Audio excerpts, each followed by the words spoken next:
एक 12 साल का लड़का जिसका शरीर 8 अलग अलग जगहों से टेढ़ा मेढ़ा और विकृत था। जब वो राजा जनक के उस आलीशान दरबार में पहुंचा तो वहां बैठे सैकड़ों ज्ञानी और बड़े बड़े पंडित उसे देखकर जोर जोर से हंसने लगे।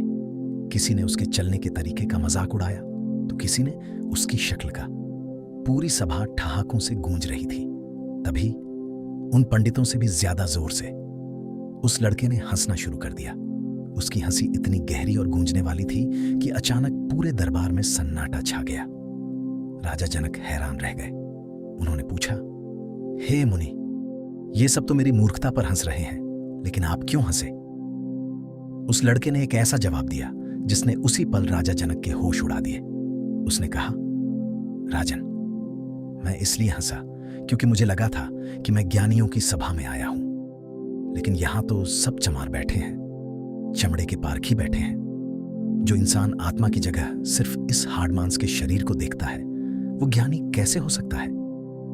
ये लड़का कोई और नहीं बल्कि अध्यात्म के इतिहास के सबसे बड़े ज्ञानी अष्टावक्र थे, और यहीं से जन्म हुआ दुनिया के सबसे रहस्यमयी ग्रंथ का, अष्टावक्र गीता। शून्य में आपका स्वागत है। बाहरी शोर से दूर यह आपके भीतर की यात्रा है। हम सब जिंदगी में भाग रहे हैं, पैसे के पीछे, सुकून के पीछे या किसी रिश्ते के पीछे, लेकिन सब कुछ पाकर भी जो अंदर एक खालीपन रह जाता है, एक बेचैनी रह जाती है, उसका इलाज दुनिया की किसी दुकान पर नहीं मिलता। आज हम ओशो की गहरी दृष्टि से अष्टावक्र गीता को डिकोड कर रहे हैं। अगर आप जिंदगी की इस दौड़ से थक गए हैं और यह समझना चाहते हैं कि बिना कुछ छोड़े, बिना सन्यासी बने, इसी पल में परम शांति कैसे पाई जा सकती है, तो यह वीडियो आपके लिए एक आईना है।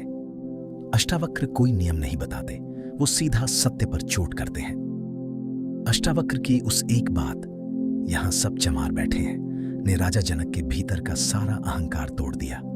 जो राजा कभी किसी के आगे नहीं झुका, वो अपने सिंहासन से उतरा और उस 12 साल के टेढ़े मेढ़े लड़के के चरणों में गिर पड़ा। जनक ने 3 बहुत ही सीधे सवाल पूछे। हे प्रभु, ज्ञान कैसे प्राप्त हो, मुक्ति कैसे मिले और वैराग्य कैसे आए? ओशो कहते हैं कि अगर जनक ने ये सवाल किसी और से पूछे होते तो वो कहता, जाओ, हिमालय जाओ, व्रत करो, तपस्या करो, सालों तक ध्यान करो। लेकिन अष्टावक्र ने जो कहा वो इंसान के मन को हिला देने वाला था।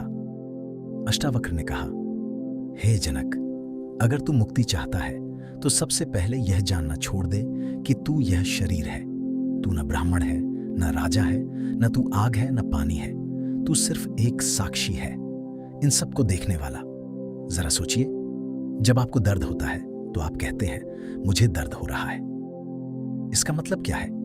एक तो दर्द है और एक आप हैं जो उस दर्द को देख रहे हैं। आप दर्द नहीं हैं, आप सिर्फ उसके गवाह हैं, उसके साक्षी हैं। ओशो इसे शीशे के उदाहरण से समझाते हैं।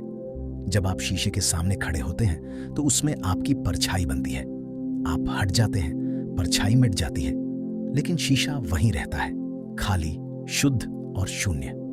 हमारी सबसे बड़ी तकलीफ यही है कि हमने खुद को शीशे की परछाई मान लिया है। हमने अपनी पहचान इस शरीर से, अपनी नौकरी से और अपने बैंक बैलेंस से जोड़ ली है। अष्टावक्र जनक से कह रहे हैं कि तुम्हारी कोई जंजीरें नहीं है, तुम किसी पिंजरे में नहीं हो। तुमने बस अपनी आंखें मूंद ली हैं और चिल्ला रहे हो कि मुझे बचाओ। जिस पल तुम यह मान लोगे कि तुम मुक्त हो, तुम उसी पल मुक्त हो जाओगे। लेकिन क्या यह इतना आसान है? हमारा मन जो बचपन से यह मानता आया है कि मैं ये शरीर हूं, मैं ये नाम हूं, क्या वो महज एक पल में यह मान सकता है कि वो कुछ नहीं है, सिर्फ एक शून्य है? राजा जनक भी इस जवाब से कांप गए थे। सदियों पुरानी उनकी धारणाएं टूटने लगी थीं। तब अष्टावक्र ने मुक्ति का दूसरा और सबसे भयानक सूत्र दिया, एक ऐसा सूत्र जिसे सुनकर अच्छे अच्छे ज्ञानियों का अहंकार चूर चूर हो जाता है। अष्टावक्र ने ऐसा क्या कहा जिसने जनक को पूरी तरह से बदल कर रख दिया? और ओशो उस सूत्र को हमारी आज की जिंदगी से कैसे जोड़ते हैं, यह हम जानेंगे अष्टावक्र गीता के दूसरे भाग में। अगर यह वीडियो आपके भीतर कोई शांति, कोई ठहराव लाया है तो शून्य के इस सफर से जुड़े। चैनल को सब्सक्राइब करें और इस वीडियो को उन लोगों के साथ साझा करें जो सच में शांति की तलाश में है। अगले हिस्से में आपसे फिर मुलाकात होगी। तब तक के लिए शांत रहें और सिर्फ साक्षी बने रहें।